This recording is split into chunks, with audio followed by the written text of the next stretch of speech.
To introduce Jocelyn. He's the owner-operator of Angling Outfitters in Woodstock.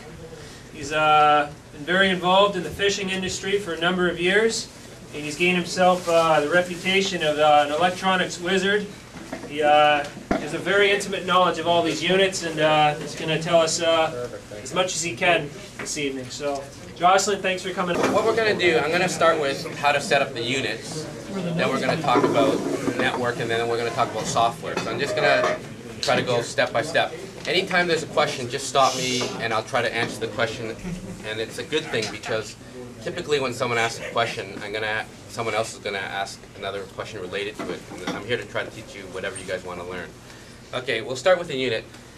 Most people have the last generation Lowrance, and I would say 99% of the units that come to my store, not one of them set up.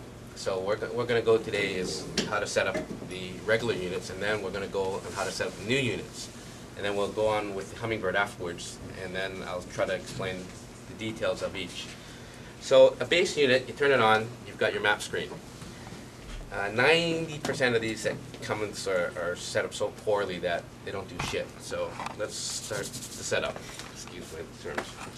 First thing we do, map orientation. More people than not work on track up. Track up means the map turns, you stay in the middle of the screen.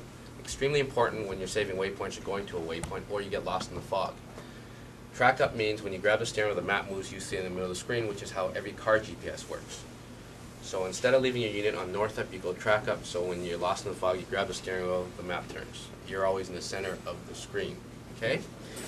Next thing, we go with our overlays. Overlay data, enter. This is probably the most important features because you set up your unit the way you want it done. Enter, enter. Compass heading, which is important if you're pulling planer boards. Boat speed, what time the weigh-in is, what depth you're in, and what the voltmeter is, because most of the guys on the better rigs today are running 2 or 3 color units. With all these new direct injected motors and 4-stroke motors, if you drop below 11.9 volts, a lot of times you won't turn on over your main motor. So a lot of guys pay attention to the voltmeters. After you set up all the stuff on the screen, you set it so you can actually see it, because most of you guys are old farts and you can't see. So you make the stuff bigger. And on certain things such as your depth, you press enter and you go to move it so that certain information is set up better on your screen. So right now what we've done on our map screen,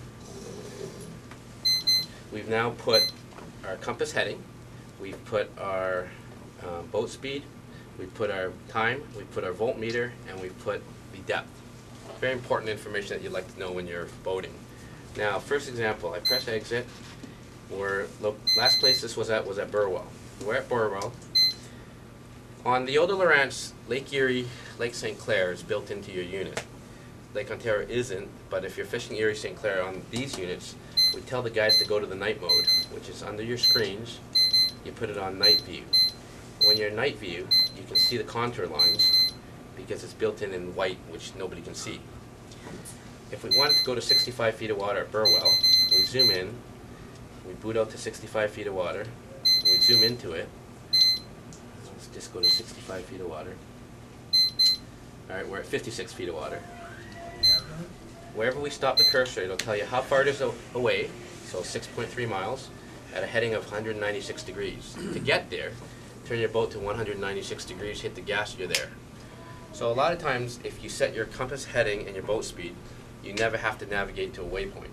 I've had GPSs on 6 different boats over 25 years, and I've never once gone to a waypoint because I see my boat driving to the waypoint, and I know how far, and I know what compass heading to take. And this is very important because most people, they have a hard enough time to try to tell the unit to go to a waypoint, and then when they get to the waypoint, they don't know how to turn off, navigate to a waypoint. It drives them nuts, so they don't even do it. So simply put, if you put your compass heading and your boat speed, you're not going to ever get lost, and you're going to get to where you want to go to. Okay, we've set up 1 out of 3 screens. The second screen we're going to set up is your split screen, because that's your most important screen. That's your running screen so you don't smash your boat up. First thing we do is we press our menu and we resize the window. Because you're split screening, you want a bigger map, smaller fish finder. That allows you to see where you're going and not smash your boat up. So we've got a bigger map, smaller fish finder. once again, we have to put information on the screen. So we go back to overlay data, enter, we go press enter to add, and then we put our compass heading, track, and we put our weigh-in time, and we put our voltmeter, and we make the compass heading bigger and the time bigger. Okay, is that set up every time now? Once you do it, it's saved It's forever. done. Yeah. You just turn it Yeah, on, very- it's, yeah. it's always gonna come up. Yeah, always do it. Now, here comes the really hard part. I have breakfast with the president of Lawrence once a month, and we always chat about stupid stuff. And the one thing I asked him about 3 months ago was, what percentage of the Lawrence units in the States get sold online? And he said 92%. And I said, how many people in the States know how to use a unit? And he goes, 6% maybe. So whenever I do these seminars, it blows me away because people spend a lot of good money on a lot of good stuff and they have no concept. I'll give you an example. I'm going to spend about half an hour on software. 90% of the people that have software bought the wrong one because their buddy told them to buy it and they don't understand the software. Gavin here is a total techie and he still has the wrong software and he does a lot of research. And this is very important because if you don't know your difference in softwares, you don't know which one's right or better for your applications. Half this group are bass guys, the other half of this crew are trollers. There's very specific software that's very specific for certain applications. We'll go over that in a few minutes.